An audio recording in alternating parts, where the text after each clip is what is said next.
ఉన్నది 2 సీట్లు 20 మంది పాటలు. ఇది ఇప్పుడు తెలంగాణ కాంగ్రెస్ లో ప్రస్తుత పరిస్థితి. రాజ్యసభ స్థానాల విషయంలో నిన్నటి దాకా జరిగిన ప్రచారం ఒకటైతే ఇప్పుడు తెరపైకి వచ్చిన సమీకరణాలు వేరేలా ఉన్నాయి. 2 రాజ్యసభ స్థానాలు తెలంగాణ నేతలకి దక్కనున్నాయా?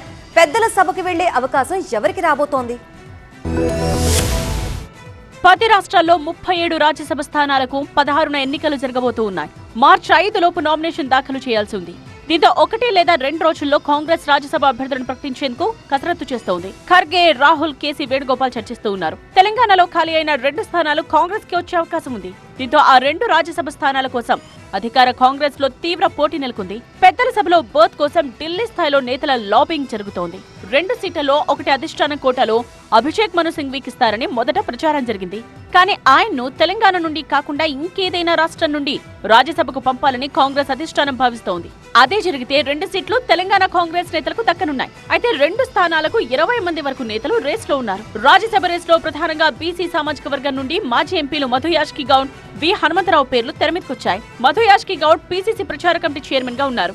రాహుల్ గాంధీకి సన్నిహితుడనే పేరుంది. ఇక కాంగ్రెస్ కు వీర విధేయుడుగా పేరున్న వి హనుమంతరావు తనకు చివరి అవకాశం ఇవ్వాలని అంటున్నారు.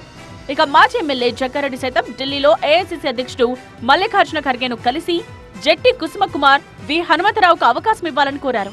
ప్రస్తుతం ఢిల్లీలో ఏఐసీసీ సంస్థాగత వ్యవహారాల కార్యదర్శిగా ఉన్న చెల్లా వంశీచంద్రెడ్డి పేరు కూడా తెరమీదకొచ్చింది. 2019-2024 లోక్సభ ఎన్నికల్లో మహబూబ్ నగర్ నుండి పోటీ చేసి ఓడిపోయారు. రాహుల్ కోటరిలో ఉన్న నేత కావడంతో చెల్లా వంశీచంద్రెడ్డికి అవకాశం దక్కొచ్చని తెలుస్తోంది. ఇక గత అసెంబ్లీ, లోక్సభ ఎన్నికల్లో టికెట్లు ఆశించి దక్కని నేతలు ఇప్పుడు రాజ్యసభ రేసులోకి వచ్చారు.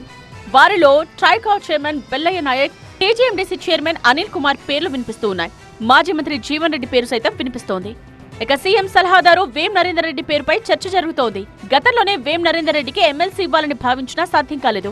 ఉపరాష్ట్రపతి ఎన్నికల్లో పోటీ చేసిన జస్టిస్ సుదర్శన్ రెడ్డి పేరు వినబడుతోంది. మేధావుల నుండి కోదండరాం, కంచ ఐలయ్యలతో పాటు హర్కర వేణుగోపాల్ పేరు తెరమీదకొచ్చింది. వీళ్లలో ఎవరికి అవకాశం దక్కబోతోంది అనేది ఆసక్తికరంగా మారింది.